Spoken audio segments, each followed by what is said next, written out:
वडोदरा की दुमार चौकड़ी के पास लिम्बच माता का मंदिर मौजूद है, जहां पर से आज वडोदरा महानगर पालिका की ओर से फेंसिंग दूर करवाई गई है, जिसके मद्देनजर न्यायी समुदाय इस मामले में नाराज है।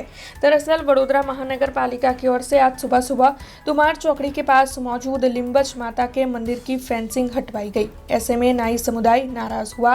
तब न्यायी समुदाय के मंदिर के ट्रस्टी और समुदाय के अग्रणी पालिका कचहरी पर इस मामले की पेशकश के लिए पहुंचे।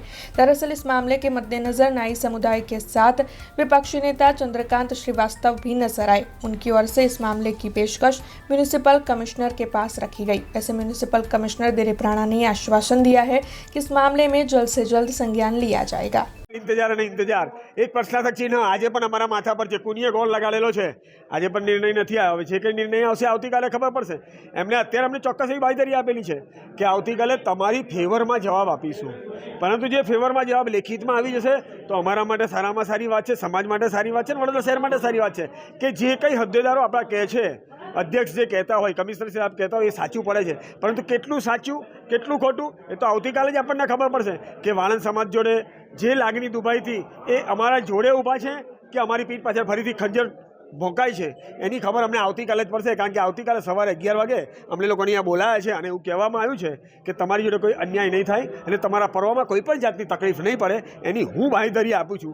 આજની તારીખે જે કીધું છે એ મેં તમારી સમક્ષ રજૂ કર્યું, પરંતુ જ્યારે પૂર્ણ નિર્ણય આવશે, હાથમાં લેખિત આવશે, ત્યારે જ ખબર પડશે કે સત્યતા કઈ બાજુ પર છે। પહેલી વાત તો ટીપીનો કાયદો એવો છે કે જ્યારે ટીપી પડે ત્યારે ઝોપડપટ્ટી હોય, વસાહત હોય, કોઈનું ઘર આવતું હોય તેનાથી હટીને ટીપી નખાય। પણ આ તો કોઈના ઇશારે કામ થઈ રહ્યું છે।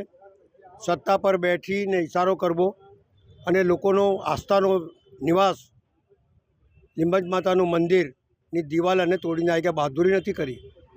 વડોદરા શહેરમાં ચારે બાજુની આખા હિન્દુસ્તાનમાં રોડની વચ્ચે મંદિર છે, તો છેવાડે જઈને કેમ મંદિર તોડો છો ભાઈ તમે?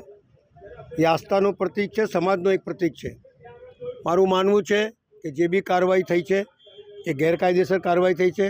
2 દિવસ પછી અમે લોકો બેસી અને એનો નિર્ણય લઈશું। કોઈની આસ્થાને ઠેસ ન પહોંચે, મંદિર હટે નહીં અને ત્યાં પૂજા પાઠ ચાલતું રહે એવું પ્રમાણની કાર્યવાही કરીશું। हमसे जुड़े रहने के लिए हमारे YouTube चैनल को सब्सक्राइब करें और नई वीडियो की नोटिफिकेशन के लिए बेल आइकॉन को दबाएं।